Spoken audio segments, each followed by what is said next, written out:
পৃথিবীতে নবী এবং শিশুরা ছাড়া কেউ পাপ করে না, এমন কি কেউ আছে? আমরা সবাই পাপী। আমিও পাপী ও তাপী, গুনাহগার বান্দা। হ্যাঁ, কারো গুনাহ কম, কারো গুনাহ বেশি। কেউ গুনাহের পরে ইস্তেগফার করে, কেউ করে না। কেউ আল্লাহ ওয়ালাদের সাথে সম্পর্ক থাকার কারণে আল্লাহর কাছে সাথে সাথে তওবা করে, আর যারা আল্লাহর ওয়ালাদের সাথে, আলেমদের সাথে সহবত রাখে না, তাদের গুনাহের পরিমাণ বেড়ে যায়, তওবা নসিব হয় না, ধীরে ধীরে গুনাহ পাহাড়ের চাইতে অনেক বেশি হয়ে যায়।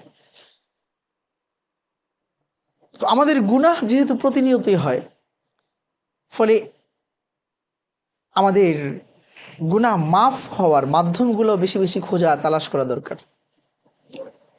বিশ্বনবী এমন একটা আমল শিখিয়ে দিয়েছেন, যে আমল করলে সাগর পরিমাণ, সাগরের ফেনাসম পরিমাণ যদি গুনাহ হয়ে যায়, তাও আল্লাহ পাক মাফ করে দিবেন। সুবহানাল্লাহ। তাহলে কি আমরা সেই আমল করব না, যে আমল করলে সাগরের ফেনা সম পরিমাণ গুনাহ আল্লাহ পাক মাফ করে দিবেন? হাদিসের মধ্যে ওয়ালাউ কানাত মিসলা জাবাদিল বাহরি, যদিও সেই গুনাহ সাগরের ফেনা পরিমাণ হয়।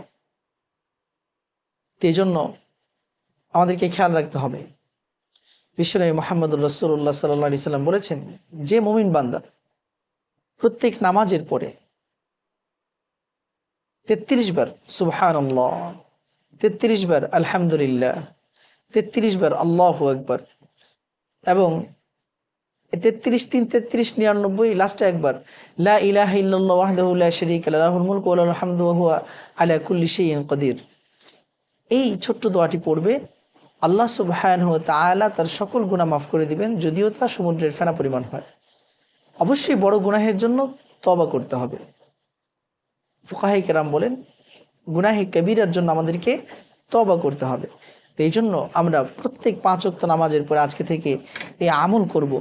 মুসলিম শরীফের 1352 নম্বর হাদিস, মুসলিম শরীফের 1352 নম্বর হাদিস, আবু হুরায়রা রাদিয়াল্লাহু তাআলা থেকে বর্ণিত, নবী করিম সাল্লাল্লাহু আলাইহি সাল্লাম বলেন, ৫ ওয়াক্ত নামাজের পরে যে ব্যক্তি সুবহানাল্লাহ ৩৩ বার, আলহামদুলিল্লাহ ৩৩ বার, আল্লাহু আকবার ৩৩ বার, এবং ১০০তম বারে লা ইলাহা ইল্লাল্লাহু ওয়াহদাহু লা শারীকা লাহু লাহুল মুলকু ওয়া লাহুল হামদু ওয়া হুয়া আলা কুল্লি শাইইন কাদির, এই দোয়াটি পড়বে, আল্লাহ পাক তার সকল গুনাহ মাফ করে দিবেন। আল্লাহ পাক আমাকে আপনাদের সকলকে আমল করার তৌফিক দান করুন।